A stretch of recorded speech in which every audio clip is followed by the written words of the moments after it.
O podcast do Stanislau tem o apoio de PG Camisas, Fisioderme e Loki Podcast Studio. Pai do Senhor Jesus, eu quero agradecer a você por mais uma vez que estamos juntos no podcast do Stanislau. Estamos começando mais um episódio da segunda temporada.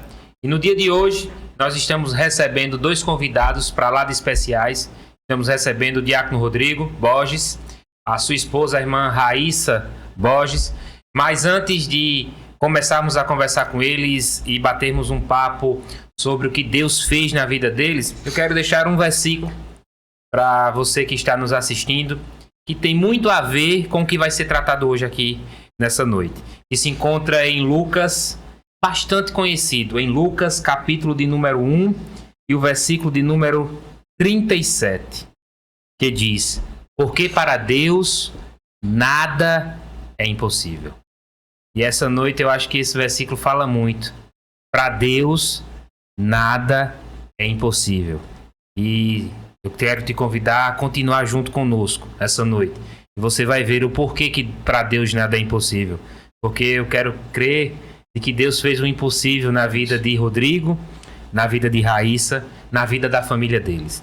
Então, aproveita, compartilhe o link desse vídeo para que outras pessoas possam também ser edificadas através do testemunho da vida desse casal. E se você ainda não é inscrito no nosso canal, clica para se inscrever, clica no joinha também, porque é muito importante para nós. Amém? Pai do seu irmão Rodrigo, pai do seu irmã Raíssa, que bom receber vocês essa noite. Amém, presbítero, uma honra estar aqui, uma alegria em mais um podcast do Stanislau. Que tem sido de bênção, né? Amém. É verdade. Antes de tudo, muita gratidão, né? Quero agradecer por abrir esse espaço tão legal pra gente, né? Que não vai ser só uma conversa. Vamos aqui contar, vamos testemunhar dos feitos do Senhor nas nossas vidas. É de muita valia para a gente. Amém. Vamos começar. Como vocês se conheceram? Como o diácono Rodrigo, que na época talvez não era diácono. Como o irmão Rodrigo e a irmã Raíssa se conheceram? Começa ou tu começa? Pode ir. É melhor deixar a mulher começar, né? Senão depois a gente... Olha, eu era muito estudiosa, né, amor? Uhum. Muito estudiosa, muito temente. Eu tinha aquilo na minha mente, exatamente o que eu escutava o pastor falando, né? Pra gente honrar o pai, honrar a mãe, escutar o que o pai e a mãe falava. Então, não vou dizer, né, que a gente não pensava. Claro que a gente fica com aquelas interrogações na mente, com preocupação: será que eu vou casar? Será que não vou? Não posso demorar muito tempo para que o Senhor possa mandar, né, alguém para casar. Mas foi um momento muito comum. Orávamos, ele orava, eu orava, né? E num momento comum, num culto, como um culto. Congregavam na mesma igreja, qualquer, na mesma congregação. Sim. Ele passou na frente, de terno preto, de gravata vermelha, com prendedor na gravata. Ó, ela já respondeu o que seria a segunda pergunta. O que chamou mais atenção? Ela já disse, chamou a atenção foi o terno. Mas o que me chamou a atenção de verdade foi a postura dele, né? Um homem de Deus era algo que eu procurava, né? As características de Isaac no homem que eu queria para que fosse meu esposo, o pai dos meus filhos e meu companheiro para o resto da vida. E nele eu achei isso, né? Quando ele passou, que foi recitar um jogral com os meninos, eu disse: Jesus, é ele. Então aqui estamos. Eu tenho outra ótica, né? De como a gente se conheceu. A minha é mais detalhada. O pai dela era de outra área. Cooperava como diácono na área 23, que é uma área vizinha nossa. Nós somos da 47, na Torre, né? A gente congrega em Caxangá-Zumbi. Então, o pai dela foi transferido. Na verdade, ele se mudou, ele já morava na área 47, mas ainda congregava na 23. E ele chegou. E um belo dia eu tô lá na igreja, passando, e eu observei, eu disse: que menina bonitinha, Jesus. Aí eu disse: que menina bonita. Aí perguntei aos meninos: quem é essa menina aí? Uma menina nova na igreja, né? Aí os meninos disseram: é filha do diácono. Eu disse: ele é brabo. Aí eu disse: eita, um diácono brabo, tudo que a gente não quer, né? Então eu olhei pra ela, observei, o coração acelerou, e eu disse: Jesus, é essa. Aí eu passei a orar e passei a perceber que a cada culto que passava, sempre que eu via ela, dava sinal, né? E eu disse: vou fazer o que eu sei fazer, vou orar. E passei orando, só que foi um período longo. Eu orei 11 meses sem ter qualquer atitude, sem ter coragem de falar com ela que gostava dela, ou que estava interessado, que queria orar. E 11 meses depois, uma amiga nossa em comum chegou pra mim e disse assim: Rodrigo, tu não sabe de um. Aí eu disse: o que foi? Ela disse: a filha do diácono João disse a mim que tava gostando de tu. Foi a Cupida. Foi. Aí ela disse, mas eu disse a ela: ó, menina, deixa de conversa que o Rodrigo é crente, ele não quer namorar agora não. Aí eu disse a ela: tu é doida, menina. Não estraga. Não estraga isso não. 11 meses que eu tô orando, vai dizer a ela, pelo amor de Jesus, que eu também tô interessado nela. Ela correu, disse pra Raíza. A gente, nesse dia, a gente tinha um culto na Torre, não foi na congregação da Torre, e a união, o grupo de jovens, né, ia sair de lá de Caxangá-Zumbi para ir para a festa da União da Torre. E a gente se encontrou na frente da congregação, conversamos, aí ela disse: e agora, o que é que a gente faz? Eu disse: agora a gente vai orar. E nós oramos por mais 9 meses, né? No total, os 11 que eu já tinha orado, mais 8. Mas tu tinha orado pra encontrar alguém ou pra Deus aflorar em meu coração, que era muito duro? Eu não, eu disse assim, quando eu te vi que tu era bonita, eu disse: cega ela, Jesus. cega ela para que ela não veja a estética e veja o coração. Deu certo, né? Ela não disse que eu olhei pra postura. Então, funcionou. A gente passou aí um ano e 8 meses, eu passei, né, orando com ela. A gente passou 9 meses orando até conversar com o pai dela. Eu pedia ao pai dela pra namorar, noivar e casar. Ele me fez um interrogatório lá, me botou no estreito. Sofá era um ele botou a cadeira no meio e disse: o que é amor pra você? Foi. Eita. E foi um negócio inquisitorial mesmo, sabe? Eu fiquei no meio do sofá, veio o pai, a mãe, a avó, os irmãos, a irmã, todo mundo da família. E a amiga que foi a fofoqueira, né? Que foi aqui a Cupida. A Cupida, né? Falei fofoqueira, perdão, Karina, ela tá assistindo aí. Coitada de Karina. Não, eu chamei ela, né, para ser testemunha do nosso casamento. Foi bênção. Graças à notícia dela, nós... Depois de tudo isso, vocês casam. E qual o primeiro desafio que vocês enfrentaram como casal? Vitor, no início tudo, eu costumo dizer que na vida do crente tudo é desafiador, né? Para namorar a gente teve que orar bastante e esperar em Deus, e tem todas aquelas fases, né? Que eu acho que é bem importante para os jovens, é aprender a esperar, né? A gente vive um período que tem muita gente agoniado, né? Acelerado, querendo que as coisas aconteçam, ultrapassando etapas, e eu acho que toda etapa tem que ser respeitada. Então, orar é fundamental para um jovem cristão, né, que queira ter um compromisso, que queira namorar, noivar e casar. Então, eu acho que o primeiro desafio foi esse, mas logo após a caminhada até o casamento foi bem desafiador também. Casar foi desafiador, e eu acho que mais assim, o senhor me perguntou sobre o mais difícil, né? Desafio. O maior desafio para mim, eu acredito, tiveram vários, mas foi o nascimento de Pietro, né? A gestação de Pietro, o caminho lá, foi a experiência mais marcante da vida. Guarda Pietro que a gente chega em Pietro aqui a pouco. Mas quando começaram a namorar, como foi a escolha profissional de vocês? Agora, ele falou bem rapidinho. Ele falou dessa questão da dificuldade e tudo, e da importância de esperar e não pular etapas, né? Sim. Aprendemos com alguém muito importante para nós, que é que esperar em Deus não é tempo perdido. Esperar em Deus é saber que vamos viver o propósito de Deus, e o propósito de Deus para a nossa vida é sempre melhor, é sempre maior, né? Porque a Bíblia diz lá em Provérbios, né, que a gente pode planejar, tentar cursos, casamento, festa, filhos, mas de onde vêm as palavras sábias e certas é do Senhor. E hoje a gente está vivendo o melhor de Deus por ter esperado no tempo do Senhor. Então, que os jovens que estiverem aí escutando isso, sonhem, faça como José, sonhem, deposite a sua fé no Senhor, traga, né, aos pés do Senhor o que vocês desejam, que pode ter certeza que esse teu esperar e esse teu comportamento vai chegar no coração do Senhor e vai frutificar. Porque quem semeia, né, Manuel, quem semeia com lágrimas, né? Sorrindo, ele vai ceifar. Vai ser Tá certo? Como foi a construção profissional de vocês? Minha construção profissional, presbítero, foi... Minha mãe, a atividade que ela exerceu durante a vida dela foi trabalhar como empregada doméstica. Durante boa parte da nossa vida, ela tomou conta do lar.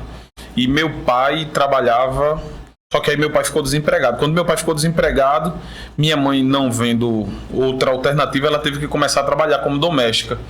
E eu me recordo que meu pai morreu quando eu tinha 13 anos ainda, na adolescência. E minha mãe teve aquela luta para sustentar, mas graças a Deus, meu pai tinha tido um contrato temporário e gerou direito a minha mãe ter a pensão por morte, né, dele. E eu me recordo que eu terminei o ensino médio e prestei vestibular, mas tinha vindo de escola pública. Eu queria fazer direito, aí fiquei remanejado, mas não consegui entrar. E eu disse, vou fazer uma faculdade particular de administração. A minha mãe me deu dinheiro ainda para fazer a matrícula, só que aí, prestes a chegar o período da segunda mensalidade, ela disse, Rodrigo, olha, não dá para eu pagar a faculdade não, porque tem tuas irmãs também, e tem a alimentação de casa, tem tudo isso. Aí eu disse, mãe, eu nem queria fazer administração mesmo. Eu disse, eu queria fazer direito. Aí nesse interim, minha tia que morava na Alemanha, ela hoje está morando no Brasil, ela disse, Rodrigo, queres vir para a Alemanha? Vem para cá estudar. Eu comecei a estudar o alemão aqui, estudei um tempo, e me recordo que fui para a Alemanha. Peguei o voo para ir para a Alemanha. Um pouquinho antes disso, a gente vinha saindo da congregação, não foi, Raíza? E um senhor apareceu na rua e ele disse assim, e ele falou algumas coisas de Deus pra gente, não foi coisas que aconteceriam no futuro, como uma profecia mesmo. E ele disse, vai acontecer assim, assim, tu vais para o outro lado, mas tu vais voltar. Aí quando minha tia lançou o convite, eu disse, é isso, o convite, vamos embora para a Alemanha. Só que eu iria a Recife, Frankfurt, pegar um voo, né, que tinha até daqui de Recife, sem conexão, direto para a Alemanha. E do nada a gente decidiu pegar outro voo que fazia conexão em Lisboa. Mas nesse período estava uma dificuldade, a imigração, uma complicação. Mesmo eu estando com carta convite, com tudo, cheguei em Lisboa, não me permitiram seguir viagem para a Alemanha. Eu fiquei lá 24 horas até que veio o outro dia e o voo de volta para Recife. Eu fui mandado de volta para Recife. E quando eu estava prestes a voltar, minha tia me ligou lá no aeroporto e disse, Rodrigo, eu estou pegando um avião de Hamburgo e vou para ir para Lisboa para te tirar. Aí eu disse, tia, não precisa vir não. Eu entendi tudo já. Porque me esclareceu, sabe, presbítero? Me esclareceu que não era o propósito do Senhor. Se não teria dado certo, quando Deus está no negócio, claro, Ele tira os embaraços do caminho. Eu disse, tia, não venha não, eu vou voltar e vou para Recife. E quando eu volto para Recife, eu presto vestibular de meio do ano, passo no vestibular, utilizei o financiamento, né, estudantil, FIES, entrei na Universidade Católica no curso de Direito e assim, Deus foi abrindo as portas, me mostrando que estava comigo ali, nunca reprovei, fiz a OAB no 8º período, primeira e segunda fase, passei, aí não valia, só a partir do 9º período, repeti novamente no 9º período, primeira e segunda fase, e passei novamente, e Deus foi mostrando que era aquele caminho, como o Senhor tem confirmado até hoje, né? Cumpriu a palavra dessa pessoa que encontrou, você vai, mas você vai voltar. Eu só não entendi quanto tempo, né, que seria 24 horas, né? Mas foi, né? Mas foi e voltou. Foi e voltei. E Raíssa, como foi tua escolha? Profissional? Sim. Minha escolha profissional sempre tinha fincado mesmo em meu coração, desde quando criança mesmo, exercer o que exerço hoje, né? E é um amor muito grande, querer tratar, cuidar de vidas, de saúde, e a partir disso eu tento... a gente às vezes diz assim, a gente tem que separar o profissional com o pessoal, a fé com o profissional. Gente, eu não consigo fazer isso. Eu não consigo fazer isso. Eu não consigo, eu sou uma só. Eu penso assim, a gente tem os limites, até aqui é Raíza, até aqui é o profissional, até aqui é a fé de Raíza, sabe? Mas separar isso eu não consigo. Então, hoje o que fazemos, né, o que eu faço, eu digo que a fé abrilhanta o que eu faço, né? Trabalho muito com a parte de saúde da mulher, mexo muito com o templo, eu digo muito lá, né, que somos templo e morada, então precisamos cuidar, né, do templo e morada, é um dos mandamentos do Senhor, né, do mandamento da ordenança, né, do Senhor, cuidar do templo e morada. Então não é só cuidar por fora, é cuidar por dentro também, né? O que seria da mão se não fosse o coração? O que seria do coração se não fosse o cérebro? O que seria do cérebro se não fosse... E assim vai, assim como diz a Bíblia, né? Cada órgão, cada pedacinho do corpo. Então, lendo a Bíblia, quanto criança, lia muito a Bíblia, né? Não que eu não leia agora, né? Mas temos fases e nessa fase que tô, 3 meninos, não é brincadeira não, viu? Né? E eu não entendia quando eu era jovem, que eu ia pro círculo de oração e diziam assim pra mim, jovem, busquem, procurem, né? Venha pra igreja, porque vai chegar um momento que vocês não vão conseguir. Hoje eu entendo o porquê, são muitas atribuições. O corre-corre do dia a dia. O corre-corre do dia e tudo, mas... Tem dias até que vivemos de reserva dessa época. Tem dias que vivemos de reserva. E graças a Deus pelas reservas, né, nesse momento. Então, estudei muito, me dedico até hoje, né? Rodrigo vê o quanto que a gente busca, né, Rodrigo? Vamos atrás. Mas é tudo... com a direção do Senhor. Foi tudo literalmente com a direção do Senhor. Não imaginávamos... né? Nada do que vamos conversar daqui à frente, né? E antes dessa pergunta, o senhor perguntou sobre qual a dificuldade, né? A Rodrigo. Isso. E vou falar só uma coisinha assim bem rápida, que no meu ponto de vista não foi só apenas Pietro. Foi a gente tentar conciliar os nossos sonhos, que são diferentes. Éramos diferentes, somos diferentes. Sim. E por isso que deu certo, graças a Deus. Aí eu pergunto, e como conciliar isso? Porque querendo ou não, eu os conheço fora daqui, né? Então posso dizer assim. Então como conciliar isso? O advogado Rodrigo, doutor Rodrigo e a doutora Raíssa, como conciliar essa... E trabalhar juntos? Às vezes profissões tão diferentes... sonhos tão diferentes, mas que trabalham juntos. É um desafio. É desafiador, mas ao mesmo tempo é um bálsamo, sabe? É saber que aonde eu não consigo ir, ele vai. Interessante, presbítero, desculpa interromper, mas que quando a gente ainda era jovenzinho lá atrás, eu me lembro que eu sempre gostei de rabiscar, de desenhar, e um dia eu desenhei um escritório de advocacia com a clínica junto, né? E assim, é o que a gente tem vivido, né? A gente estava num prédio que a gente funcionava no mesmo prédio, nós mudamos para o empresarial e continua lá. Meu escritório funciona no empresarial, a clínica funciona no empresarial e a gente está sempre juntinho ali, sempre perto, né? Sempre vivendo esse sonho, porque foi um sonho que a gente depositou diante do Senhor e que a gente tem vivido para a glória de Deus. Como surgiu a Fisioderm? A clínica, gente. A clínica, se vocês não conhecem, a clínica doutora Raíssa é a Fisioderm. Fica ali na torre. Na Avenida Caxangá. Na Avenida Caxangá. Pra quem não conhece, depois ela vai passar o endereço. Mas como surgiu a Fisioderm? Rapaz, sempre, mesmo tendo sonhos diferentes, distintos, né? E essa dificuldade de encaixar esses sonhos, mas sempre sonhávamos grandes, né, amor? Sempre tivemos sonhos grandes, mas eu vou lhe ser assim, muito sincera que o Senhor tem surpreendido a gente, né? Mesmo tendo esses pensamentos, esses sonhos, mas um certo dia eu estava ainda na faculdade, eu estava no 3º período da faculdade e me deitei assim, de estar muito cansada nesse dia, que eu tinha dado monitoria o dia todo e a minha aula era só à noite nesse dia, mas passei o dia todinho em laboratório estudando e tudo, e aí eu fiquei cansada, né? Claro. Fiquei cansada, me deitei. Nesse dia, eu lembro que eu precisava até de uma quantia para poder fazer uma xerox de um livro, que eu não podia comprar o livro. E aí, eu sempre levava alguns instrumentos dentro da minha bolsa, pinça, escova de sobrancelha, para fazer sobrancelha, o que dava para fazer, eu me virava. Era depilação, era, sabe, assim... tudo isso voltado para a área assim, estética de mulher, né? E aí nesse dia eu tava sem essa quantia e eu precisava para o outro dia. E aí eu me deitei e comecei a orar ali. Eu disse, Deus, que dificuldade, né? Eu sei que eu não pago a faculdade, já é já sou muito abençoada em não estar pagando a faculdade e tudo, mas eu precisava me manter nela, né? Eu precisava de recursos físicos para isso.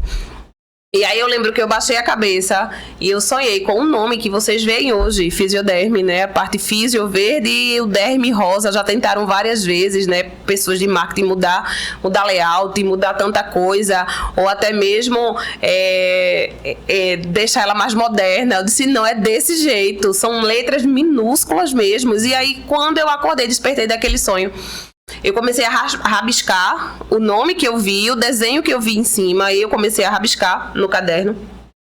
E aí eu disse, mas por que o nome tão pequeno? As letras tudo minúscula, por quê? E por que essas cores verde e rosa? Eu disse, era a época... Eu não sei se eu posso falar isso aqui, mas eu vou. Era uma época bem próxima de desfile sabe, assim, de escolas de samba e tudo. Eu disse, verde e rosa? Não! Verde e rosa, eu disse, o que é isso, Jesus? Eu não estou entendendo, né? O físio verde refere e é voltado para a saúde, e o derme voltado à beleza, à estética, né? E por isso essas cores. E ali eu fui entendendo e por quê? Eu não estava entendendo o porquê das letras minúsculas. E aí foi quando Deus falou fortemente no meu coração, né? Porque as letras, a fisioderme e vocês são pequenos. E eu sou o grande. Eu sou o maior, sou eu que lidero, sou eu que faço, não é vocês que vão fazer, sou eu quem vou fazer. E ele tem feito, né? E é um motivo de muita alegria poder estar ajudando tantas pessoas para a glória do Senhor Jesus, e também profissionais que têm passado por ali, muitos profissionais que passam e que ali tem sido um berçário, né, para muitos profissionais que passam e saem de lá para a glória de Deus bem, né, e conseguem seguir também atuando. Graças a Deus. Vocês imaginavam, Rodrigo, que a Fisioderme chegaria a ser, por mais que pequena, como Raíssa disse, que Deus falou, é pequena, e eu sou grande, mas ela tem uma dimensão muito grande. Vocês chegaram a imaginar que vocês, eu vou dizer vocês porque o casal constrói junto. Vocês chegariam a essa dimensão? Não, presbítero, nunca imaginei, não. Até, me perdoe, Rodrigo, mas até no momento que ela surgiu... Né? Surgiu muito antes, nos sonhos, era eu sozinha que atendia, mas no momento que ela surgiu, foi um momento muito desafiador, que eu acho que pela ótica de Rodrigo é muito melhor do que pela minha ótica, que ele, eu acredito, mesmo eu sendo a protagonista da situação, né, que foi uma depressão muito forte, mas eu acho que a visão dele, porque eu não me recordo de muitas coisas devido a medicamentos. Ele é o mais detalhista. Mas ele, devido a medicamentos que eu precisei tomar naquela época, então não me recordo de tanta coisa, mas acredito que ele vai passar coisas melhores aí pra vocês. Eu nunca imaginei, como eu disse ao senhor, a gente sonhou, mas que seria basicamente ter meu escritório, ter a Fisioderme, que seria basicamente um consultório dela. Tanto que os primeiros passos da Fisioderme foi dessa forma. Os primeiros passos mesmo foi no salão da mãe dela, numa sala com 14 anos de idade da mãe dela, que ela começou a exercer as atividades de estética ali. Quando ela se forma, ela começa a atuar na área da fisioterapia mais motora, né? E fazia alguns atendimentos de home care. A gente sublocava um consultório lá no ETC e aquela batalha toda. E eu me recordo que a gente foi caminhando aquilo ali, Jesus mandando o necessário pra gente, até que chegou no momento que Raíssa disse assim, eu tô cansado de atender fora, eu queria ficar fixa e atender só na clínica mesmo. Aí nós fomos olhar alguns espaços e passamos na rua lá da Fisioderme, na rua ali da congregação do Benfica, e quando a gente olhou, tinha um prédio novo lá que tinha sido reformado, uma casa que tinha sido reformada. E nós entramos lá. Quando nós entramos, o proprietário, eu liguei para o proprietário, ele veio, nós olhamos e dissemos, vamos fechar. Aí ele disse, olha, tem mais outros profissionais interessados. Por que vocês não dividem? E pegam uma sala maior, um espaço maior. E nós combinamos com esses outros profissionais de dividirmos a despesa. E pagamos a fiança. Quando a gente paga a fiança, o que é que acontece? O pessoal desiste. Pandemia. fecha tudo. Eu disse, meu Deus do céu, pandemia. Tirei o dinheiro pra dar a fiança e a gente restou o quê? Vamos pra casa, né? Aí fomos pra casa e, assim, num milagre, eu tinha dinheiro para receber na justiça, mas a gente não tinha alvará para receber. Todo mundo sumiu. Os juízes ficaram em quarentena, promotores, advogados, todo mundo. A justiça parou, aquela coisa toda. E eu digo, Jesus, e agora? Até o dinheiro que eu tenho lá, eu não tenho. Presbítero, por obra de Deus, por um milagre, assim, a gente teve direito ao auxílio emergencial, não foi, Raíssa? E eu tinha atualizado os dados do CRAS. E tinha, como a gente era profissional liberal, não tinha aquela renda, né, fixa, a gente teve direito ao auxílio emergencial e a gente passou a viver com eu recebendo R$600 e ela recebendo R$600. Presbítero, R$600. Eu fazia umas comprinhas de R$150 por semana, pra gente passar a semana com os meus 600. Os 600 dela, eu pagava a conta da CELP, ou a Compesa. A Compesa. Depois eu vi que não ia cortar a luz e a água. Eu disse, eu não vou pagar nenhum nem outro. Quando passar a pandemia, eu pago, que foi de fato o que aconteceu. E ainda ajudava outras pessoas. E ainda arrumava para ajudar, porque estava todo mundo num momento difícil, né? Pagava o plano de saúde para também ter uma assistência. E foi aquela dificuldade. De repente, e Raíssa, nesse momento, a depressão ganhou ela tinha tido um problema de ansiedade. Por causa da endometriose. Por conta da endometriose, era algo que ela tinha umas dores muito fortes e inclusive, presbítero, chegou a ter um momento muito... Eu não costumo muito falar disso porque às vezes as pessoas não entendem isso, mas eu tenho certeza, e depois do que ela me disse, Raíssa chegou de um dia do ETC e chegou com muitas dores de endometriose. Ela foi no banheiro e ela disse, amor, vem cá, eu tô com muita dor. E eu corri. Presbítero, quando eu corri, ela disse, amor, eu vou desmaiar. E ela se inclinou pra frente, assim, e eu segurei ela. Aí ele disse, o que é que eu posso fazer? E eu disse, o que é que eu faço? Ela disse, levanta minhas pernas se eu desmaiar. Eu fui dizendo e ela apagando. foi dizendo, só que de repente ela não foi só apagando, mas teve um momento que ela fez uma dor assim. Ela fez, uma dor forte e desfaleceu. Presbítero, eu já vi ela desmaiar outras vezes, em outros momentos. Mas nesse dia eu nunca vi nada igual. Não daquela forma. Não daquela forma. Ela ficou com um rosto cinzento, perdeu a cor. E eu tentei ver a pulsação dela. E eu disse, talvez eu não tenha pegado a pulsação porque esteja baixa. Eu disse, eu vou botar o ouvido no peito para ver se eu escuto o coração bater. Eu não escutei batimentos. Eu disse, meu Deus, Raíssa morreu. E eu entrei em desespero e eu segurei ela assim. Quando eu segurei, desculpa até falar, não sei se é adequado, mas ela tinha até urinado, defecado da dor. E eu disse, meu Deus, isso é muito... Eu já vi muita gente falar que alguém morreu assim. E aí, geralmente ela é associada a esse tipo de reação a infarto, né? Aí eu disse, meu Deus, Raíssa morreu. Eu disse, Jesus, traga ela de volta, Senhor. Traga ela de volta, pelo amor de Deus. Eu disse... Aí Pietro era pequenininho. Eu disse, Pietro, vem cá, filho. Aí Pietro... Mamãe, volta. Ele viu eu falando volta, ele repetiu. Aí eu disse, filho, pede a Jesus para trazer mamãe de volta. Aí ele disse, mamãe, volta. Ele disse, Jesus, traz mamãe de volta. Mamãe. Presbítero, foi como se ela tivesse, sabe, quando a gente mergulha na água assim e tá com falta de ar e busca o ar, ela voltou puxando o ar e eu me assustei. Eu disse, o que é isso, meu Deus? Ela morreu mesmo, será? Aí ela acordou dizendo assim, chorando e dizendo, eu não queria voltar, me perdoa, mas eu não queria voltar. Eu disse, voltar de onde? Aí ela disse, eu estava num lugar que tinha paz, eu vi uma luz e um túnel, e eu fui sugada nesse túnel. Eu disse, meu Deus do céu, eu disse, não fala isso não.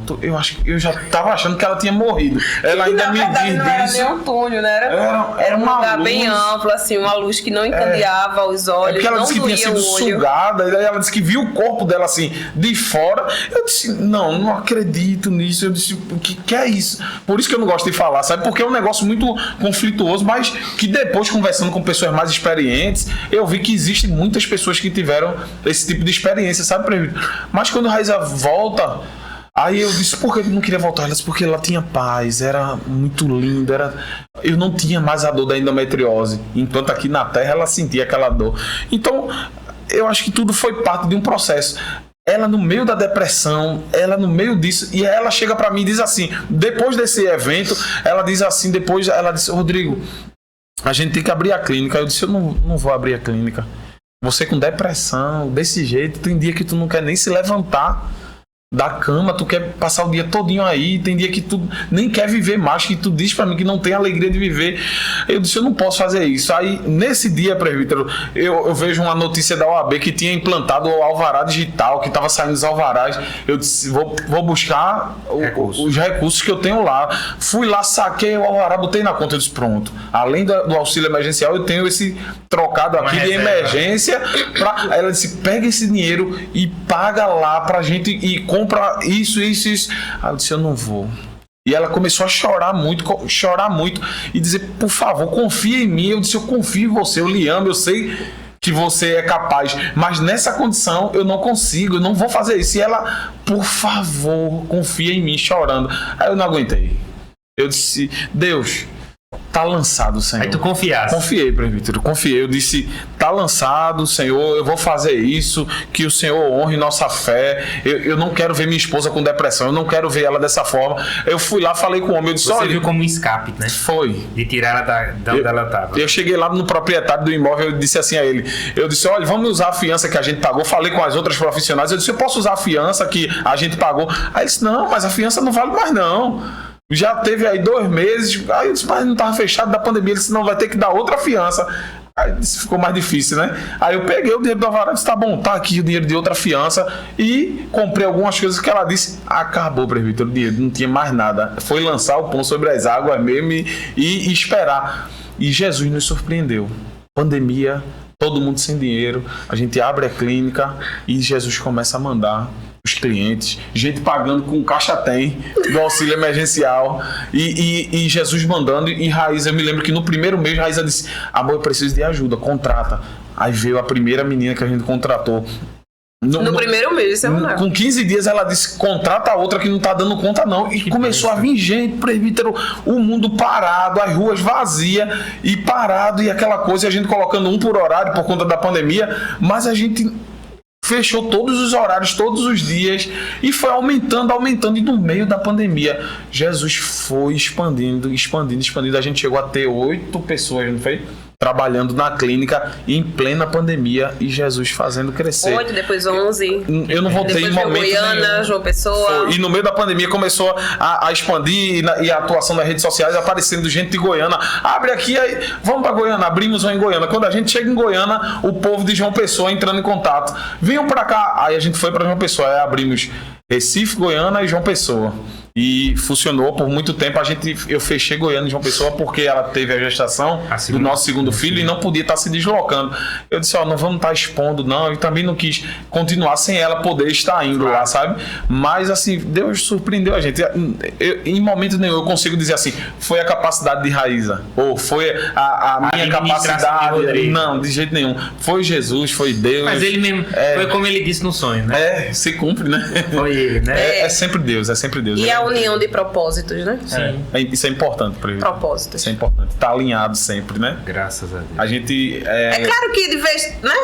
Não, De vez claro. quando a gente bate as cabeças. Mas é normal, né? Mas é normal. São mentes diferentes, que pensam diferente, mas que se alinharam para viver um propósito e com Deus junto. Né? E eu acredito que isso até serviu para que a gente conseguisse amadurecer mais rápido. Eu acho que a gente não amadureceria tão rápido se a gente não tivesse essa vivência de trabalho, esposa, sabe? A gente precisou superar muitos desafios e chegar naquele ponto que a gente vê muitas pessoas mais maduras. Não dá pra gente dormir uma noite sem a gente se acertar antes. Se hoje a gente se desentendeu, eu queria que fosse assim, e ela, não, meu ponto de vista é esse, e a gente desentendeu, hoje mesmo a gente tem que resolver, não pode ficar para amanhã não. Amém, graças a Deus. Não dá para dormir com o mesmo problema. Não dá não. E lá em casa, graças a Deus, isso funciona. Hoje mais não. Amém, graças a Deus. Se você está pensando de que a vida de Rodrigo e de Raíssa, do diácono Rodrigo e da doutora Raíssa estava complicada, você precisa ver a continuidade disso. Ou melhor, a gente precisa voltar um pouquinho. Voltar alguns anos. Antes da pandemia, na primeira gestação. 2016. De 2016, para ser mais exato, de Pietro. abril em diante, né, Raíssa? Isso. Da gestação que trouxe ao mundo Pietro. Queria que vocês contassem um pouquinho Eu vou deixar ela contar, senão eu choro. Antes de querer exercer a profissão que exerço hoje, antes de até mesmo me casar, antes de qualquer outra coisa, o meu maior sonho era ser mãe. E eu não podia ser mãe. Eu tinha endometriose, desde muito nova que eu sofria com essa região reprodutora, né, feminina, e sempre tive ovários policísticos, endometriose, adenomiose, e eu acredito até que por esse motivo também me levou a querer tratar e cuidar de mulheres. Acredito que isso também ajudou, colaborou. Né? Mas quando eu escutei o ginecologista dizer para mim assim: certamente para você engravidar a gente vai precisar fazer um tratamento muito, muito severo, né? E acredito no primeiro tratamento não vai acontecer muita coisa, nem no segundo, nem no terceiro. Aquilo ali as palavras dele foi apertando o meu coração e amassando, sabe? Foi um sentimento horrível, né? Não tenho uma trompa direita, perdi por causa da endometriose, como o Rodrigo falou, né? Tudo. A trompa esquerda 100% obstruída. Então, quais as chances? Zero. Mas eu venho de um lugar, né, que para Deus nada é impossível. O meu pai, exatamente. O meu pai, né, ele é o dono da medicina, ele é a própria medicina. Verdade. Então, eu disse, não existe nada impossível. Ele é o médico por excelência. Então, eu disse, não. O que é um diagnóstico perante ao Deus que eu sirvo? Então, ali, a partir daquele momento, eu orei. Comecei a orar, né, a depositar ao Senhor a angústia que estava no meu coração.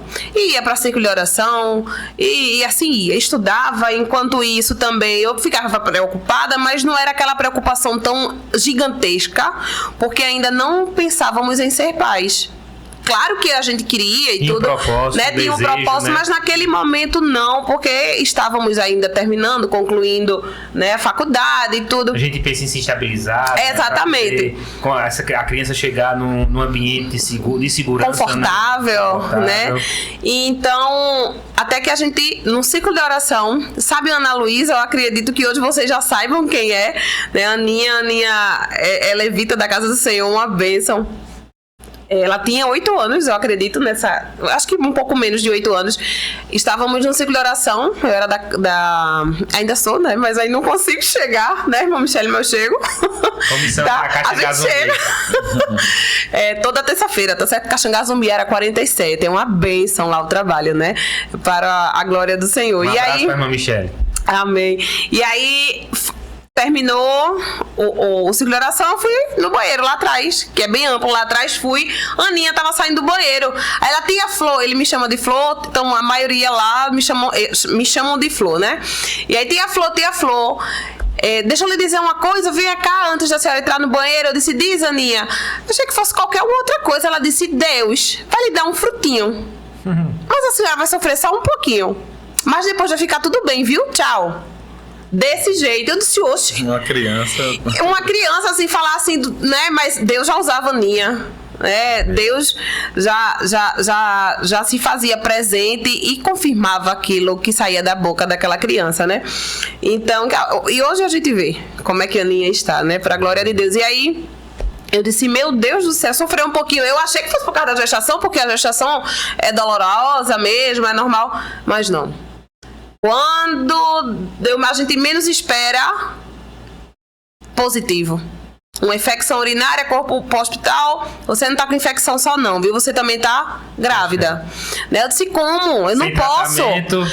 Eu não posso, esse teste está errado, não é meu não, doutor. E Rodrigo não estava comigo nesse dia, eu disse, esse teste não é meu. Não foi um exame que a gente chama de exame de farmácia, foi um exame de sangue, né? De sangue no hospital, eu fui. Ela foi pra emergência por conta uma de dor pélvica, assim, ardendo. Eu disse, eu preciso tomar algum antibiótico. Eu vou lá pra poder saber exatamente o antibiótico, pra não comprar qualquer um, claro. Vamos dizer assim, né? E aí, quando eu cheguei lá, eu lembro, como hoje, ele disse, um dia 2, expliquei tudo que eu tinha, ele disse, vou passar uma tomografia e um exame de sangue. Aí ele, eu vou dizer assim mesmo, sua menstruação tá atrasada? Aí eu disse, não, mas é pra chegar hoje. Ele, então, você ainda corre risco de estar grávida ou não? Se mas eu não posso engravidar, não. Veja, A pessoa que depositou aos pés do Senhor, né, o desejo, a dor, a tristeza, agora tá ela mesmo reafirmando algo que ela pediu ao Senhor que não fosse, né? Então, na mesma hora que eu disse que era para chegar naquele dia, ele pegou a solicitação da tomografia e rasgou. Disse, não vai fazer isso aqui não. Jogou fora. Vamos esperar o exame de sangue e vamos fazer uma ultrassom. Na ultrassom não tinha nada, até porque era muito pequenininho ainda.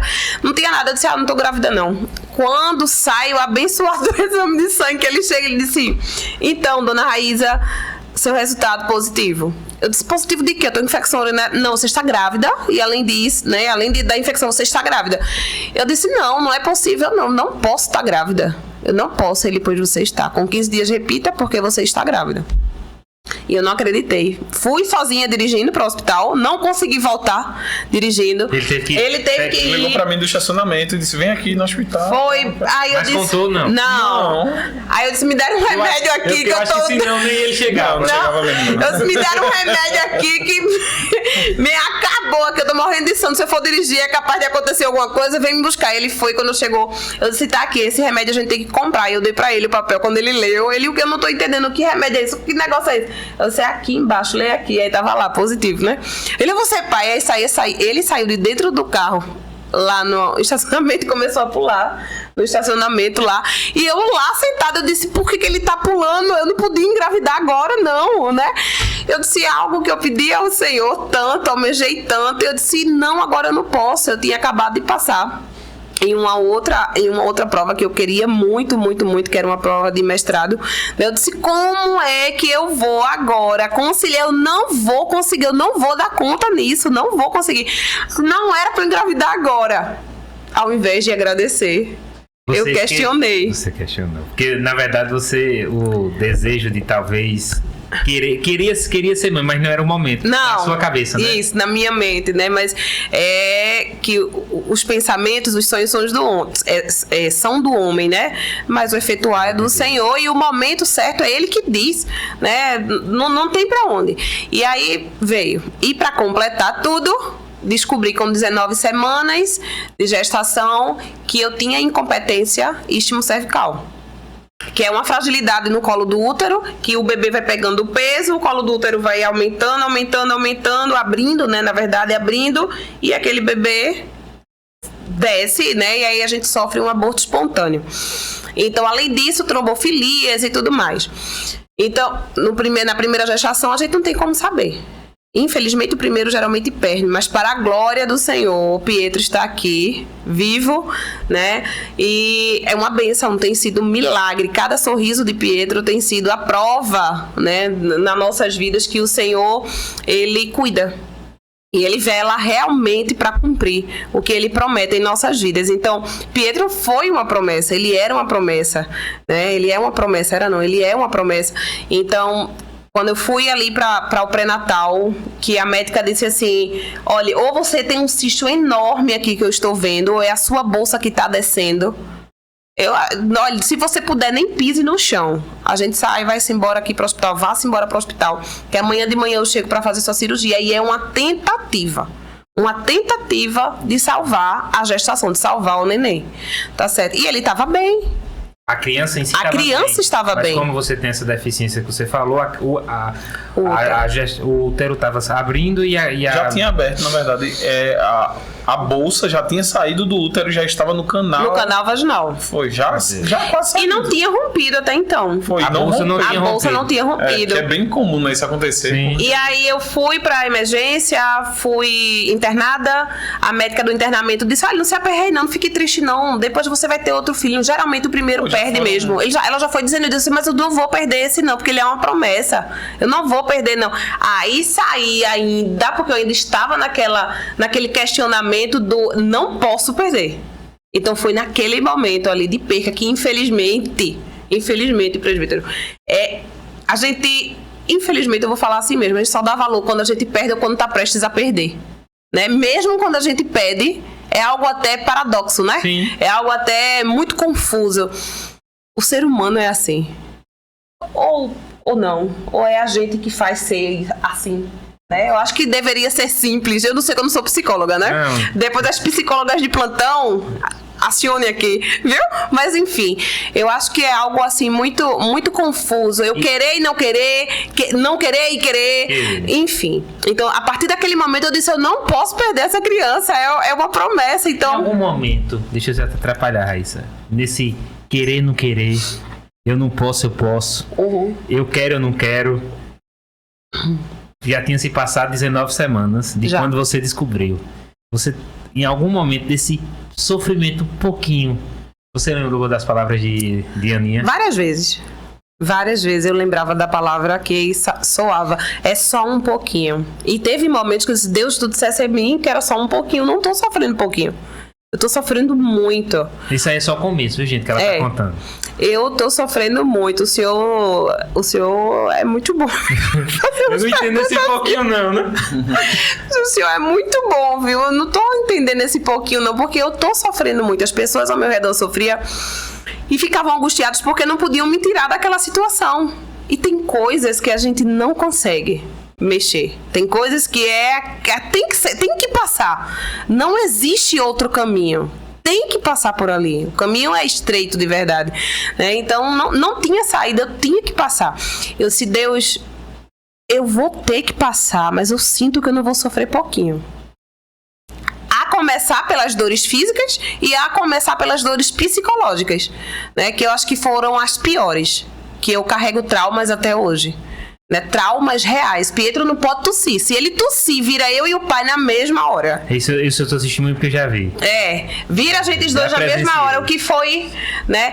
Então, quando aquela médica disse, não se preocupe não, que depois vem outro menino, você vai perder esse, mas eu não perdi pra senhora dizer isso. Eu não perdi pra senhora falar isso, então eu não vou perder não. Olha, infelizmente não tem condição. Não existe solução. Ela falou tudo isso, mas assim que a gente chegou na emergência, eu me lembro que ela já inclinou a maca e quando eu vi, a Raíssa já estava de cabeça para baixo. Pra criança não descer mais, né? Não descer mais. Eu disse, doutora, ela vai ficar de cabeça para baixo. Ela disse, ela tem que ficar assim, para a gravidade ajudar a bolsa não descer de vez, porque senão o senhor vai ver o menino cair aqui no chão mesmo, e eu acho que é uma cena que vocês não querem ver. Agora a médica de você está dizendo que vai tentar colocar para dentro, eu acho que a bolsa vai romper. E aí ela chegou. Doutora Adriana, no outro dia, 5 horas da manhã, ela veio, me colocou no bloco cirúrgico, disse, olha, é muito difícil sobreviver, ela disse, mas vamos tentar. Ela foi realista, foi bem realista. Ela disse, olha, essa bolsa já era para ter rompido, porque o pH do útero é diferente para o canal vaginal. Então já era para ter rompido. Quando como ele ela não passou, rompeu, já era porque sim, teve a diferença, já era para estourar. É muito sensível, é, né? é uma peliculazinha, né? Uma coisinha bem...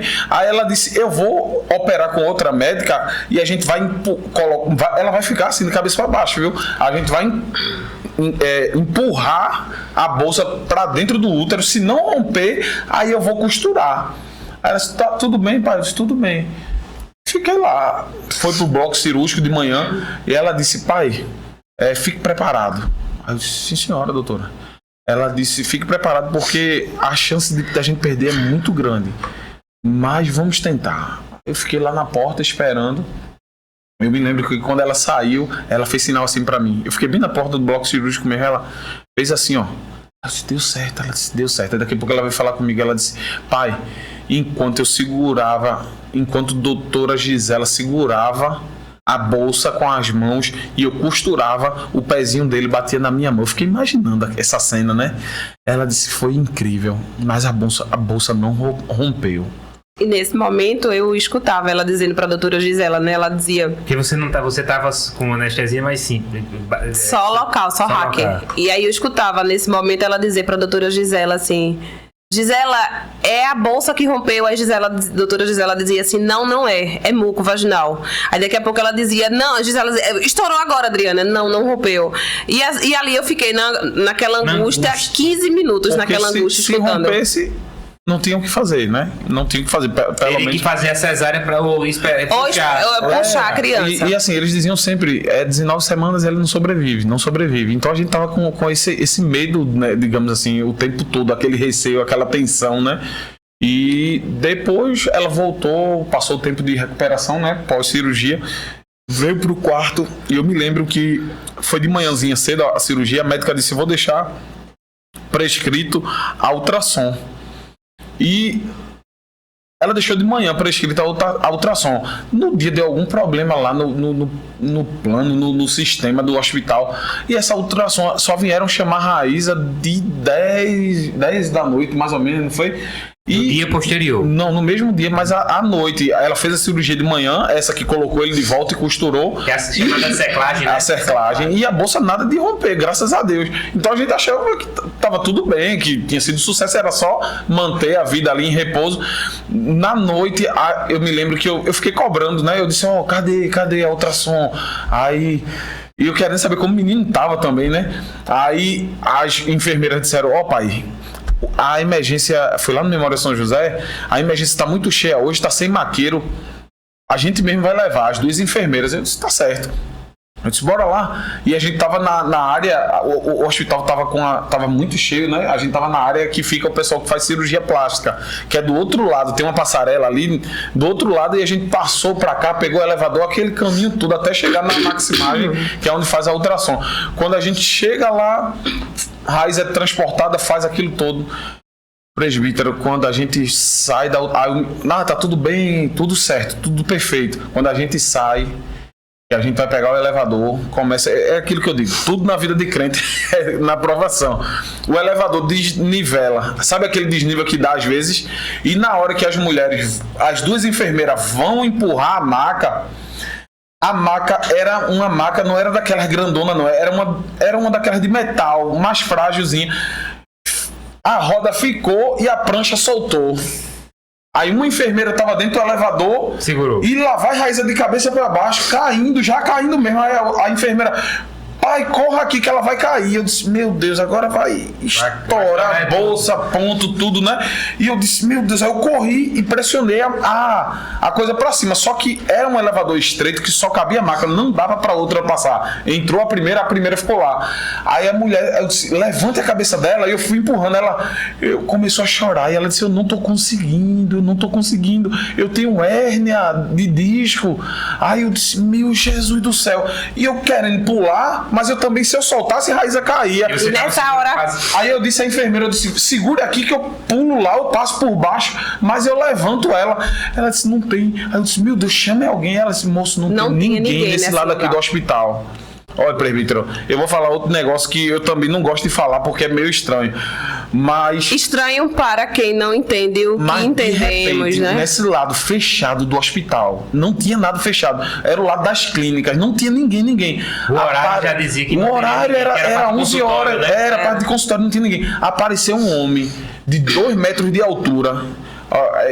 Já vai me dando vontade de chorar, presbítero, porque... Se ele era paciente ou se ele era funcionário, você não sabe até hoje, né? Eu sei que foi Deus. Foi um anjo. E aquele homem apareceu assim e ele disse, alguém tá precisando de ajuda aí, com uma voz assim, forte.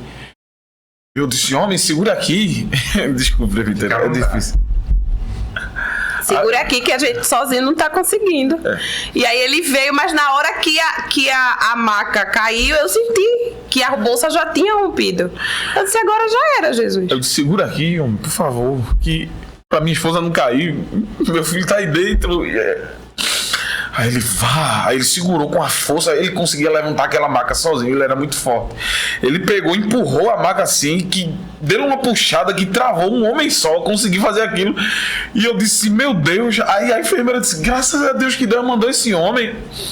Aí botou a maca dentro, eu disse, deixa eu agradecer a ele. Quando eu voltei, o homem não tava mais lá, presbítero. Eu corri, eu fui assim, eu abri a porta de vidro, eu disse, não é possível não, Deus, eu vi um homem aqui e eu procurei, eu disse, moça, o homem desapareceu. Ela disse, olha direitinho, pai, que só tem como descer aqui pegando esse elevador e indo lá pra baixo. Eu disse, eu não sei onde esse homem foi parar, e até hoje eu não sei, mas eu creio que o meu Deus, nosso Deus, interviu ali, sabe, presbítero? E quando a gente voltou pro quarto, foi tirar a Raíza da maca. Quando tirou a Raíza da maca, que a Raíza passa pra maca, a gente olha aquele aguaceiro. A bolsa estourou. Aí eu disse, meu Deus. E aí a médica subiu, fez o toque, me olhou e disse, não, agora não tem mais o que fazer. Não, tua médica, a médica de plantão disse, agora não tem mais o que fazer, não, a bolsa rompeu, agora é preparar pra curetagem. Vamos fazer a curetagem em você. Eu não sabia o que era curetagem. Aí eu disse, o que é curetagem, doutora? Ela disse, curetagem é tirar os restos do bebê. Eu disse, restos? Presbítero, na hora eu só consegui pensar, Deus, tu falasse através de Aninha, tu falasse com a gente não queria ter filho agora e o Senhor disse que ia nos dar um fruto. Aí eu disse, como pode? Aí ela disse, ligue para a médica de vocês e pergunte a ela se ela quer vir. O que é que eu faço? Ou quer que eu tire os restos do menino. Eu disse, eu vou ligar pra médica. Eu liguei pra médica. Disse, mas que resto que ele tá mexendo na minha barriga. Mexendo. Aí eu liguei pra médica e disse, doutora, a médica tá perguntando se ela faz a curetagem ou a senhora faz. Aí ela disse, eu faço. Aí eu disse, doutora, mas ela tá dizendo que curetagem é tirar os restos do menino. Meu filho tá vivo, doutora. Ela disse, pai, ele tá vivo, mas ele vai parar de bater. Isso é só movimentos reflexos. Ajude Raíza, dê força a Raíza. Aí eu disse, meu Deus do céu. Eu disse, doutora, é isso mesmo. Ela disse, é isso mesmo. Eu disse, não tem nenhuma chance. Ela disse, não tem nenhuma chance. Eu disse, mas Raíza tá dizendo que ele tá mexendo. E eu chego em Raíza, desligo o telefone e vou pra Raíza. Eu digo, Raíza, fica bem. Mas, presbítero, eu não conseguia parar de chorar aquela noite. Sabe, a noite escura que a gente fala, né? Que isso ficou para outro dia. Ficou. A gente passou a madrugada toda. Foi minha noite escura. Na minha vida foi essa noite. Mas, no momento que a bolsa rompeu, que eu senti ali no elevador, né? Eu disse, Deus, agora eu não tenho o que fazer. Eu disse, é o Senhor e mais ninguém. Estranhamente, ela ficou muito calma. Eu disse, me dá a paz que excede todo entendimento. Me dá a paz, aquela paz que o homem não consegue chegar. A paz de Jeremias 29:11. Isso. Pensamento de paz. Exato, é pensamento de paz. E aí, eu dormi. Mas em alguns momentos eu acordava e via que ele estava acordado. Eu dizia, vá dormir que ele está bem. E eu também. Eu não dormi. E vamos ficar bem. Mas daquele momento em diante, até o nascimento de Pietro, eu não conseguia pensar ou cogitar, eu vou perder ele.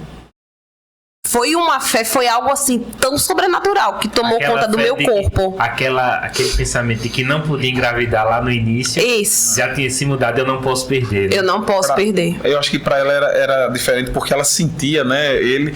E eu me lembro que eu briguei com o céu. Sabe aquela guerra? Eu travei a guerra naquela noite. Eu disse, Deus, o Senhor que falou. Igual Jacó, presbítero. Eu fiquei olhando, a gente tinha ficado no andar mais alto lá do hospital.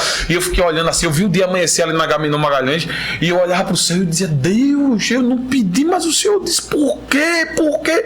E Raíza dizia, ele tá mexendo. E eu ia lá no plantão e aperriei todo mundo aquela noite, a médica do plantão, e eu dizia, o menino tá mexendo. Eu não durmo, mas também não dorme. Não dorme. E elas disseram 10 minutos, 1 hora, 2 horas no máximo, o coração do menino para de bater. E eu fui dizendo, e eu mandando um zap pra doutora. Eu disse, doutora, o menino ainda tá mexendo. E eu desesperado, porque de 5 da manhã ela ia pro bloco cirúrgico pra tirar o menino. Presbítero, quase 5 da manhã, o telefone do quarto toca. E eu atendo, era a médica. E ela disse, pai... Doutora Adriana. Pai, eu fui levar meu filho, João, pra fazer xixi. É uma criança, aí ele já tá um rapaz hoje. E ela disse, quando eu tava indo pro banheiro, uma voz falou comigo aqui e disse...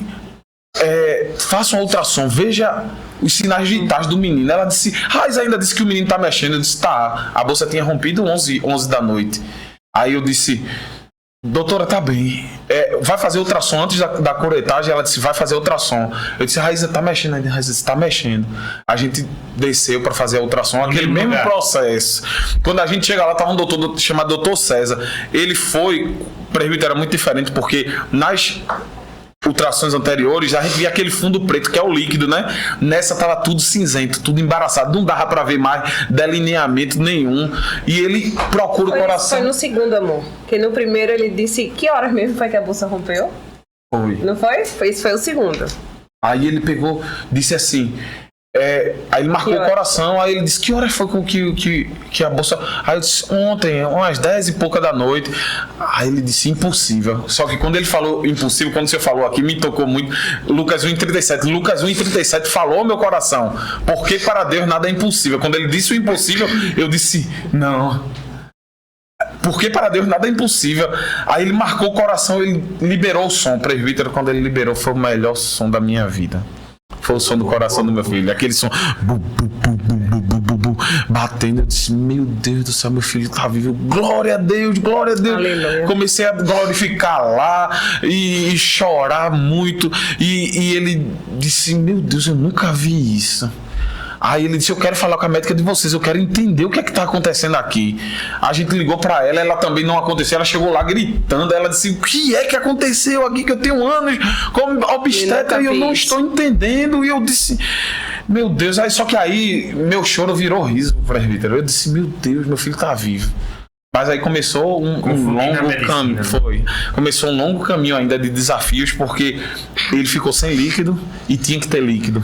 O líquido para ele engolir, para expandir o pulmão, começou a fazer corticoide. Raiza ficou internada mais 6 semanas inclinada. Porque ele não podia nascer, porque não podia, porque não sobreviveria. Não era compatível. Aí colocaram bota pneumática, que é uma bota que enche e murcha, pra ela não ter trombose. Todo dia aquela injeção de Clexane na barriga. Não me levantava da cama. Tinha dia que ela tomava 6 bolsas de soro, outros dias era 10. Aí sobrecarregava o coração dela e tinha que diminuir. Pulmão. Tinha que tomar muita água. Ela não podia ir no banheiro, ela não podia tomar banho, tinha que dar banho no leito. A partir daí tudo foi feito, até as ultrassons foram feitas no hospital. No leito, tudo lá no quarto. Vinha a ultrassom, subia o equipamento, fazia tudo lá.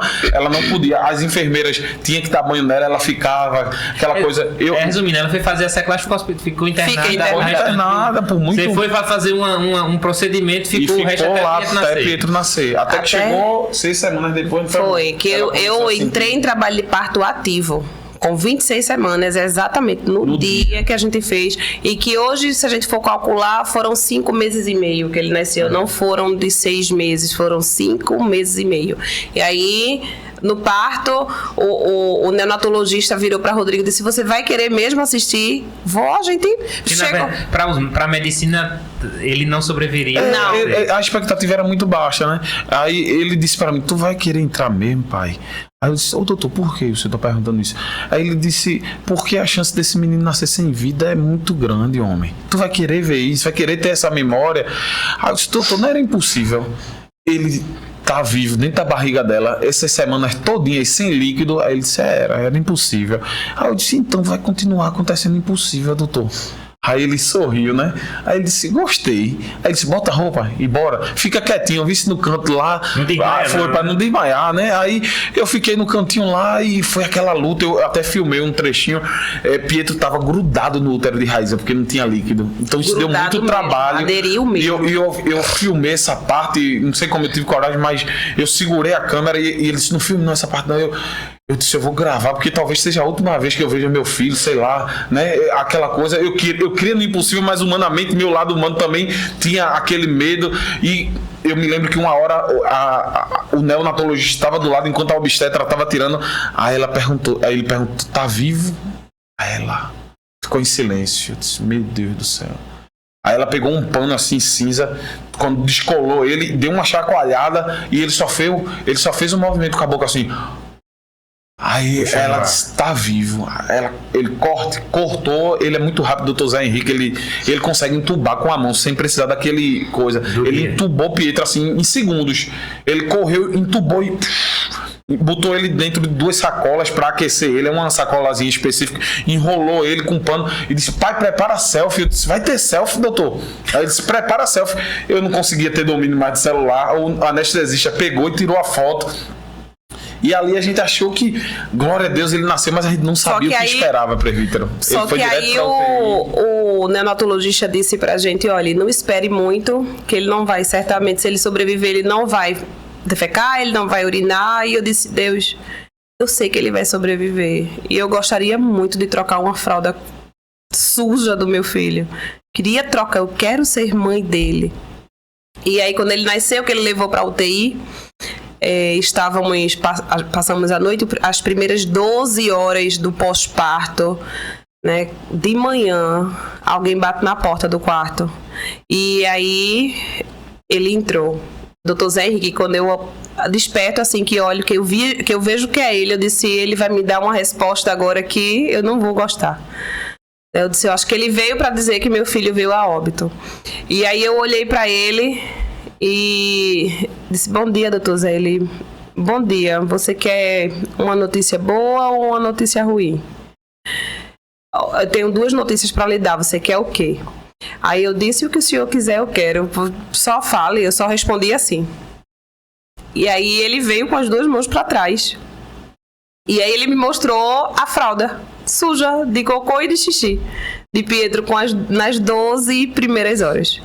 E aí Pietro conseguiu, né? O Senhor, Deus fez Pietro evacuar, Deus fez Pietro urinar, Deus fez... é mais importante, né? Exatamente. Para qualquer criança. Para qualquer criança. E Pietro, e mais especial ainda, né? Exatamente. Ele precisava do líquido para treinar o sistema gastrointestinal dele, né? E não tinha. Ele não tinha líquido. E aí depois Deus fez Pietro respirar sem cilindro de oxigênio, Deus fez Pietro andar, mas andou com 1 ano e 7 meses, mas andou. Tem alguns probleminhas na marcha, mas anda, corre, pula.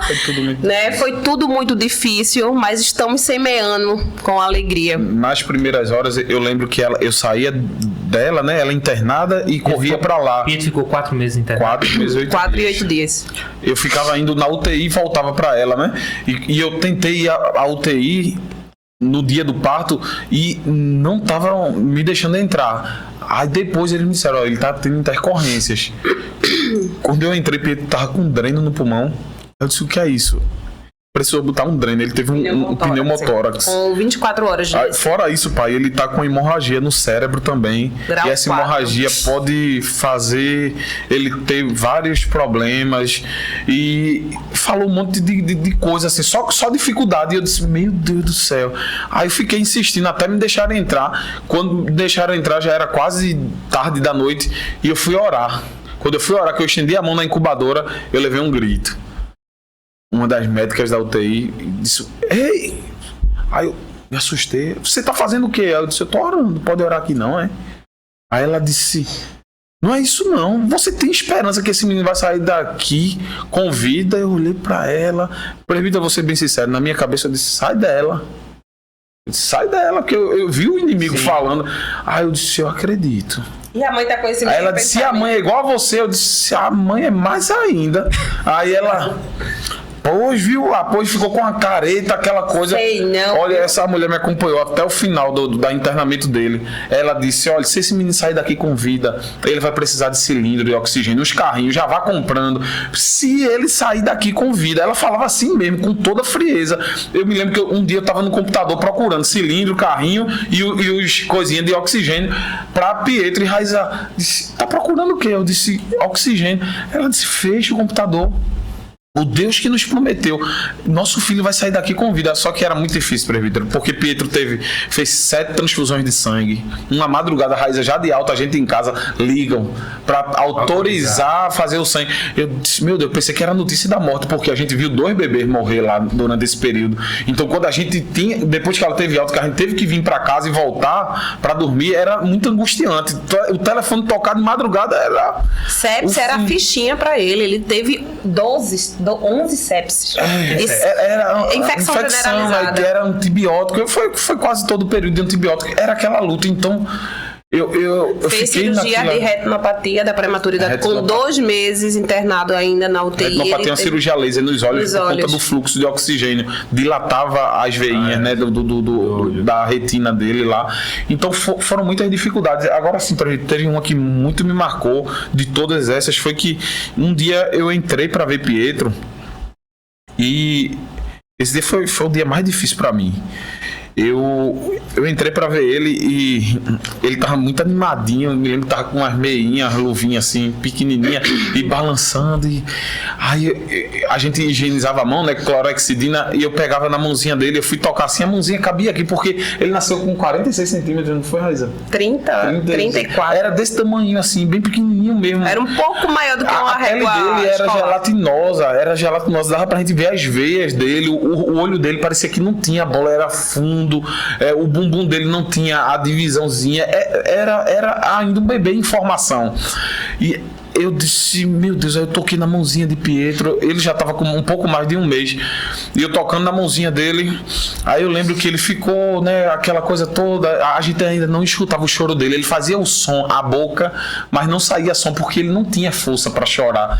E eu me lembro que eu tocando na mão dele, e eu tocando, incrível, porque é pequenininho, mas tem toda a forma, a unha, né? E aquilo, Deus, como tu és lindo, como encantado com a criação de Deus. E eu tocando na mão de Pietro, e ele balbuciando assim com a mão, e eu disse, fala filho, fala. Aí teve um momento pra ele que ele puxou o ar assim e ficou branquinho assim, a coloração dele caiu todinha, ele ficou esbranquiçado. Como se fosse desfalecido. Foi, só que a enfermeira tinha silenciado a máquina do oxímetro, aquela máquina de monitor, o monitor cardíaco que fica monitorando o oxigênio e o batimento. E eu comecei a ver caindo, só que eu perdi minhas forças, porque eu sabia que ele estava morrendo. E eu parei, eu disse... Eu querendo falar, não conseguia, eu olhei pra elas e eu disse, tá branco. Aí a enfermeira, tá branco o quê, pai? Aí eu disse, tá branco. Aí o doutor Zé Henrique tava chegando, doutor, tire ele. Ele correu, abriu a tampa e ele sabia que Pedro tava morrendo. E ele disse, pai, vá pra lá. Eu não consegui sair, presbítero. Eu fiquei parado. E eu vi aquele ser pequenininho, assim, o médico pegando na mão.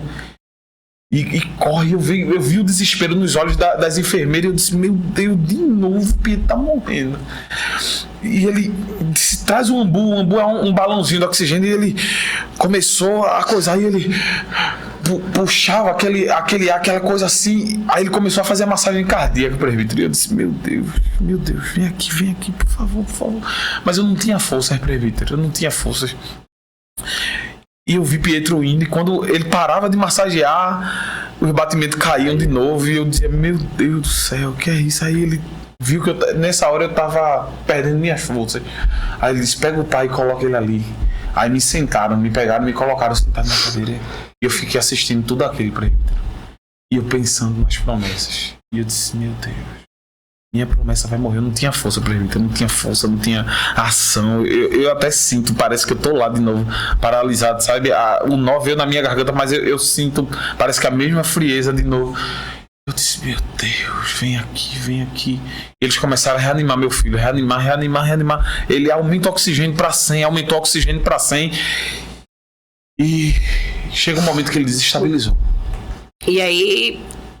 Estabilizou, né? Aí ele saiu pra me desestabilizar lá fora. Aí eu saí pra contar. Eu saí pra dizer a ela. E aí eu voltei. Eu entrei.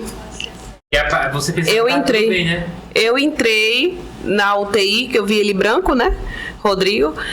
Ele falou rápido pra mim, eu entrei. E quando eu vi Pietro, me permitiram entrar, né? Quando eu vi Pietro, eu disse, Deus, eu não vou dar conta, não. Né? Eu não vou dar conta.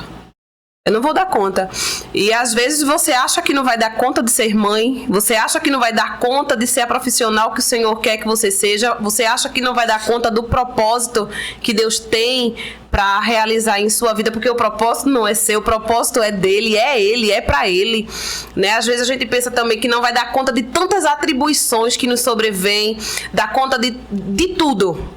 Mas quando o Senhor está presente, a gente dá conta. Porque não é a gente que dá conta. Verdade. É a força do Senhor, né? A alegria dele faz ser a nossa força, né? É a nossa força. Então, por esse motivo, estamos aqui, né? Emocionados com essa história, com esse testemunho de vida que o Senhor nos permitiu viver. E Rodrigo falando essas coisas, eu olhando aqui, lembrando, a gente deu conta. A gente deu conta. Como demos conta? Não me pergunto que eu não sei, não. Por causa de Deus, Só né? o Senhor. E a gente só o Senhor. Tanto de que hoje a gente vê Pietro com 9 anos, é isso? 9 anos. Vai fazer 9, hein? Vai fazer. Fazer 9, né? Quem não conhece a história de vocês, nunca vai dizer, né? Nunca vai olhar pra Pietro e vai dizer, eita, Pietro tem nasceu prematuro, Porque ele é mais marrudinho. Se pegar uma criança da mesma idade que ele ainda é maior do que uma criança da idade dele. Da idade E eu dele. Então, chutei tanto, presbítero. Ele não vai Ele andar. não vai andar, ele talvez não vai falar, ele vai ter problema cognitivo, ele vai ter isso, ele vai ter aquilo. Hoje quem precisa de oxigênio é a gente. Ele vai precisar eu que preciso. acho que vai comprar o carrinho é pra tu, né? Eu tô mais necessitado. E aí, depois da história de Pietro, que graças a Deus ele está bem, sem nenhuma sequela, né? Tem algumas alterações, tem algumas marcas no corpo. E que Jesus é tão fiel, presbítero. Mas- A Raíza falando que não tem nenhuma sequela. A gente foi visitar a filha de Yuri, não foi? Aí quando ela nasceu lá no memorial, aí a gente disse, a gente tá aqui, vamos lá na UTI com o Pietro. Aí Mostrar eu chamei, ele. quem sai? Doutor. A médica que disse a mim que ele não ia sairia sair. vivo. Aí ela disse, Bota ele aqui no corredor pra ele bota correr. ele no corredor. Manda ele correr. Eu disse, Pietro, corre e volta. Pietro foi e voltou. Presbítero, ela só faltou virar ele de cabeça para baixo. Foi, procurando um defeito. Nem óculos ele usa. Não, e faz isso, falando com ele, ele reagindo, e eu disse, meu Deus, é Deus, Deus é fiel. Tudo que Deus faz é perfeito. Mas ele mostrou, ele fez vocês voltarem lá numa situação que vocês não procuraram, Não. mas pra mostrar pra aquela mulher que ele é que Deus ele tá no controle de todas as E coisas. que ele é o maior, né? Ele é o grande, é ele que faz o impossível. Porque se fosse possível, não era Deus. Era você, era a força humana, era a força médica, mas o impossível só Jesus faz. Só ele faz. essa linha, né, que cruza, né, do impossível, que é onde Deus começa a agir, né? A gente viveu isso e é interessante. E depois vieram os traumas, não quero mais bebês, não quero mais meninos, não quero mais nada. Pra passar por tudo isso de novo, Não né? quero mais nada. Aí 6 anos depois, vamos engravidar de novo. Aí a gente pediu a Jesus, né, autorização, né? Com toda essa dificuldade. Com toda essa dificuldade. pra Jesus, gerar, a Tem gente que ter pode coragem, né? passar Tem de que novo ter pelo coragem. vale. Mas não era coragem, não. Era... E aí veio o Theo. Theo nasceu de 34 semanas, fizemos cerclagem no tempo certo. Tivemos Porque aí, algumas como você alterações, mas já conhecia todos os sabia. problemas, já sabia, né? Não tivemos a dificuldade que foi com Pietro, mas Theo ainda nasceu de 34 semanas, foi pra UTI, mas só foram 12 dias, não precisou de intubação, nada disso, veio pra cá, teve alta da UTI com 12 dias e estamos bem em casa. E foi Depois luta de veio o novo. Dom. E foi luta de novo, porque quando Theo nasceu, presbítero, Raíza teve É muita fé, né? atonia uterina, é uma hemorragia. O sangue dela foi embora todinho não, senão ela não tava aqui, né?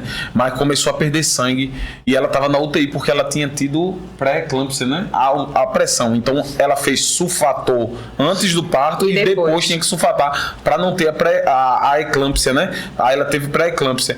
E como ela estava na UTI, depois do parto, um menino na UTI e ela na outra UTI. Eu saía da UTI adulta e ia pra UTI pediátrica com o segundo. E ainda tinha o outro em casa, E né? o outro em casa. E quando eu cheguei lá, a Raíza disse, amor, tá coçando minhas costas aqui. Quando eu fui coçar as costas dela, a cama tava, aquelas máquinas do hospital, a gente move, né? Tava uma poça de sangue. Era muito sangue, presbítero. Eu vi o parto, mas o parto não tinha metade do sangue que tinha. E eu disse, meu Deus, ela disse... Aí eu disse, deixa eu chamar o médico. Aí eu chamei a enfermeira, disse, enfermeira. Aí eu disse, deixa eu chamar o médico aqui, que ele tá aqui. O UTI sempre tem médico, né? A Raíza disse, não chama não, que eu tô apagando. Tua voz tá ficando longe. Aí eu disse, doutor! Aí ele correu. Quando ele correu, ele já veio com a rotina, né? De UTI é mais rápido. Ele, ocitocina, não sei o que lá, não sei o que lá. Ocitocina, noradrenalina, né? Ele pega Nora. Aqui Nora. Que era Nora de quem que tava vindo, né? Pega Nora. E eu pega escutando, quando eu longe. escutei isso, eu disse, Jesus, não deixa, ele vai me entubar. E ele disse, pai, deixa ela acordada. E segura os pés dela. E o Raíza, e batendo no pé dela, e aquele desespero, aquela rotina, e ele lá. Aí ele pede o sangue. Traga o sangue. Qual é o sangue dela? Aí eu disse, e eu sei qual é o sangue, doutor. Aí ele disse, meu Deus do céu, qual é o sangue? Eu disse, tem aí. Aí eu disse, o sangue dela. Aí eu disse, o sangue dela. Ele disse, você tem certeza? Eu disse, doutor, se tiver errado, ela pode morrer. Eu disse, eu não sei de nada, doutor. Veja aí. Aí faz a testagem rápida, aquela coisa. Eu sei que chegou esse sangue. Quando chegou o sangue, a Raíza tava indo. Aí ela foi voltando. Aí tomou a segunda bolsa de sangue, foi que ela voltou assim, de verdade.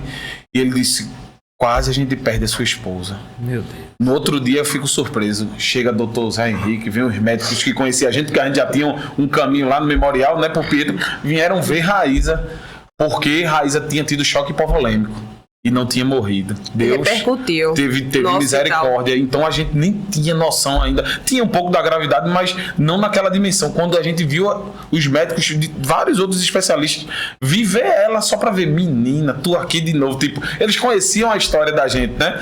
E foi isso. E na segunda e no terceiro teve UTI de novo. Com Dom. E Deus cumpriu, presbítero. Eu acredito que Deus cumpriu. Eu Deus fui... nos presenteou com filhos abençoados. Internei com 30... Ia fazer 30 semanas, porque eu não aguentava andar mais por causa do peso de Dom, da barriga. E aí, ele nasceu de 36 semanas e 2 dias. Mas só passou 48 horas só na UTI, só por precaução. Por causa do histórico, né? E nasceu só com uma dificuldadezinha respiratória, muito discreta. Mas foi o único que saí do hospital, tive alta... Junto com ele. Que bênção. Era um pedido nosso ao Senhor. Um pedido. Que a gente conseguisse sair assim. Presbítero, ainda hoje, os amigos, as pessoas, eu acredito que quem está assistindo em casa vai dizer, são dois que estão aí, né? Dois corajosos, mas com um pouquinho de um distúrbiozinho. Mas eu queria muito falar isso. Não é loucura, não. É propósito, é fé, é entrega, sabe? Para quem pegando essa tua deixa, olhando para a tua câmera. Sim. O que é que você diz para uma pessoa que talvez não esteja passando o que você está passando? Vou te dizer, vai pensando também, Raíssa, que tu já vai falar também. Mas para uma pessoa que esteja passando por uma aprovação dada por Deus. Porque a gente sabe que tem coisas que são permissivas por Deus. Existe a vontade permissiva por Deus. Deus, ele permitiu vocês passarem por isso para darem experiências e vocês contarem o testemunho e pessoas serem edificadas, que eu tenho certeza que estão sendo edificadas ou ouvindo vocês essa noite. Mas o que é que tu diria, pegando esse ganchinho que tu estava falando aí, que Deus faz, de que talvez é loucura, mas o que é que tu diria para uma pessoa que esteja passando uma situação de prova de Deus, que pareça que não tem jeito, que não tem luz no fim do túnel, mas que precisa do impossível de Deus? Presbítero, essa câmera, né?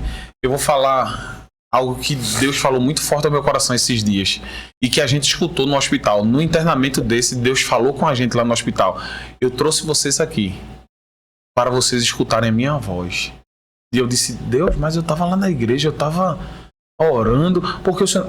mas Deus me levou para lá. Aí a pessoa que Deus usou falou assim, mas você não estava ouvindo. Tinha muitos ruídos. E por esses dias, eu escutei um hino muito lindo que fala... Eu não sou cantor não, presbítero, mas eu vou cantar só um trechinho dele. Que é assim, eu preciso calar todas as vozes, menos a tua. Silenciar todas as vozes, menos a tua. A tua. Aleluia. Amém, aleluia. A gente só precisa ouvir a voz de Deus, senão a gente morre. Amém, é verdade. A música diz isso. É a única coisa que a gente precisa escutar. A gente não precisa escutar as outras pessoas. Ninguém nunca vai entender o propósito. A gente precisa guardar aquilo que o Senhor falou ao nosso coração. Guardar aquilo num lugar secreto dentro da gente. E confiar, presbítero, independente das circunstâncias. Qual é a luta? É morte? É doença? É a prova financeira que a gente também passou? É o quê? Qual é o teu impossível? Qual é o teu desafio? Qual é o teu gigante? Qual é o teu gigante? Cala todas as vozes. Escuta só o que Deus está dizendo. Amém. Ele é fiel. Amém. Lucas 1,37 que o Senhor falou. Porque para Deus nada é impossível. Amém. Senhora e mais. Nesses momentos difíceis, eu vinha muito em minha mente a história de José. Deus fala muito comigo através da história de José, o tempo todo, né? Que é necessário passar, faz parte da história passar para chegar onde Deus quer que ele chegasse, né? E naquele momento ali que ele está passando por situações difíceis, em momento nenhum ele duvidou. Talvez até teve medo, por ser homem. A Bíblia não relata isso, normal, mas... né? É normal, sentimos medo. Exatamente. Mas todo aquele caminho dele, ele passou na prisão e ajudou algumas pessoas ali dentro, né? Falando de sonhos, né? Desvendando sonhos ali.